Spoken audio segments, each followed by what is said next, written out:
Olá, Letícia, tudo bem? Peço desculpas pela demora, mas vamos lá às suas dúvidas. Vou tentar auxiliar, que tem alguns detalhezinhos que você cometeu, assim, coisa pouca, tá? Mas que eu tenho certeza que você vai conseguir. Só cuide com um detalhe, um termo ou outro que pode acontecer. Então, eu sou o professor Roberto e vamos lá.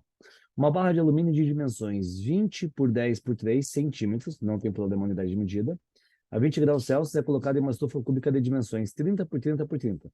Se a barra é isotrópica e o coeficiente volumétrico do alumínio corresponde a 66 vezes 10 a menos 6 graus Celsius a menos 1, qual será a maior temperatura que poderá ser colocada na estufa, de modo que o alumínio alcance as extremidades do forno?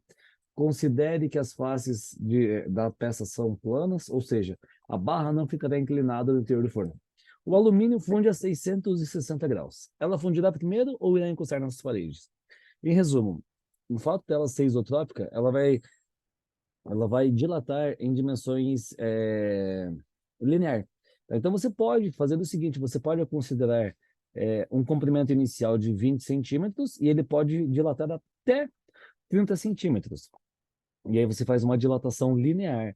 A variação do comprimento é igual ao comprimento inicial vezes o coeficiente de dilatação linear vezes a variação de temperatura, tá? Então você tem aqui ó, o coeficiente volumétrico, aqui você tem o gama. Basta você fazer um coeficiente de dilatação linear. É pegar esse valor e dividir por 3. Então o coeficiente linear, 22 vezes 10 a menos 6, tá? Então você pode fazer isso também, tá? Essa é uma possibilidade que vai te ajudar. Então, coeficiente linear, 22 vezes 10 a menos 6 graus Celsius a menos 1, tá?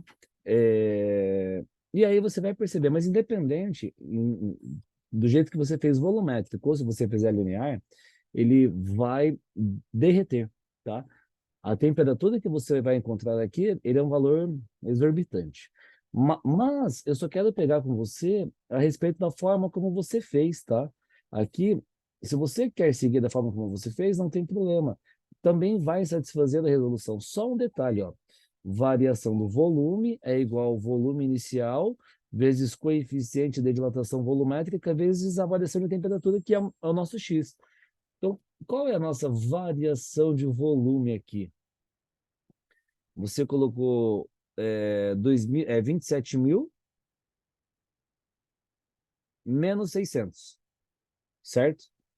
Só que quando você for analisar, você tem 3 vezes 9 vezes 3, 27, os 27 mil, e aqui você tem os 600. Ok.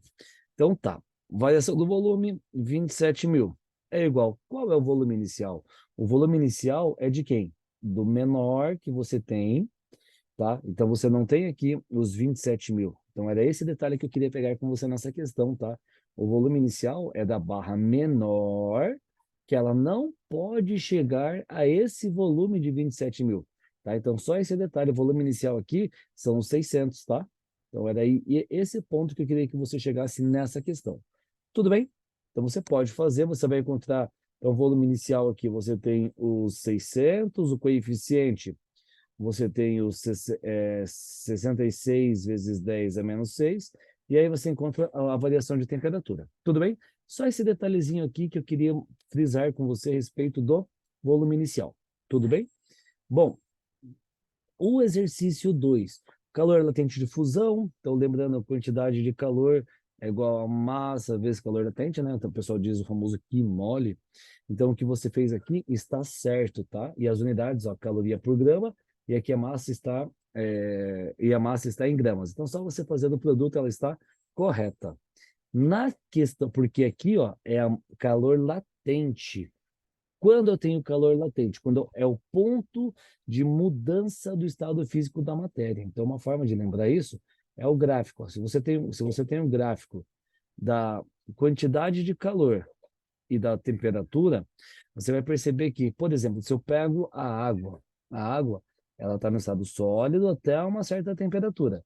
Chegou um valor negativo até chegar no zero. Quando chega no zero, ela para e ela recebe apenas calor. Esse ponto que ela para e recebe calor é chamado de calor latente, é o ponto de mudança do estado físico da matéria. E depois ele passa a ser líquido, tá? Então, aqui eu tenho calor sensível, no ponto em que no gráfico ele só recebe calor, mantendo a temperatura, é o calor latente, e depois volta a ter calor sensível. Tá? Então aqui pede, ó, qual a quantidade de calor necessária para condensar 500 gramas de vapor de água em água líquida a 100 graus Celsius. Veja, é um ponto de fusão. Tá? Qual é o detalhe? O detalhe é que você não tem esse valor. Qual é o calor latente de vaporização da água? O calor latente de vaporização da água é 540 calorias por grama. Tá? Então você vai ter que fazer exatamente igual você fez no exercício anterior, o Kymole, tá? Você não vai utilizar o Quimacete. Quando que você utiliza o Quimacete? Quando ocorre o calor sensível. Ocorre a mudança, o processo de troca de calor, mas mantém o mesmo estado na matéria. Tá? Então, por este motivo, você não vai utilizar essa relação, e sim a quantidade de calor, massa vezes calor latente. Só o calor latente de fusão, de vaporização, perdão, é 540 calorias por grama. Tudo bem? O exercício 3 está solicitando a questão do trabalho, tá? Então, trabalho, pressão vezes variação de volume. Uma forma legal de trabalhar com isso também é você fazer a análise do gráfico, tá? Você só pode utilizar essa fórmula porque ele fez uma transformação com pressão constante. Se a pressão fosse uma pressão variável, calcular a área do gráfico. Aqui também você pode calcular a área do gráfico também, tá? Mas o que você fez aqui também está correto, tudo bem? Em relação às questões de conversão de temperatura, percebi aqui bem tranquilo. Celsius sobre 5 é igual a Fahrenheit menos 32 sobre 9, que é igual a Kelvin menos 273 sobre 5. Utilizou a proporcionalidade, também é bem tranquilinho.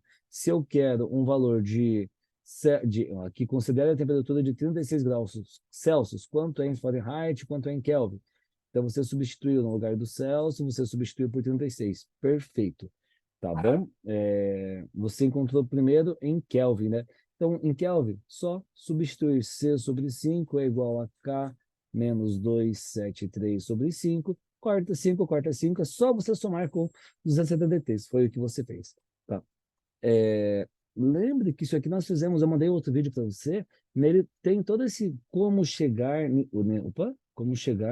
nesse nosso fator de conversão. Se você tiver dúvidas, só mandar ali que eu te ajudo, tá? E nessa lista, então, era isso. Se ainda ficar alguma dúvida, se não ficou claro o que eu preciso passar, o que eu quero passar para você, me manda que eu vou te ajudando, tá? Então, bora para a próxima produção. Desculpa pela demora, tá? Eu vou ao máximo tentar te responder, e pegue as questões também de APOL, não só aqui da rota, tá? Pegue as questões de APOL, tente fazer o que for surgindo de dúvida, manda para cá que eu te ajudo. Bons estudos, tá? Tudo de bom.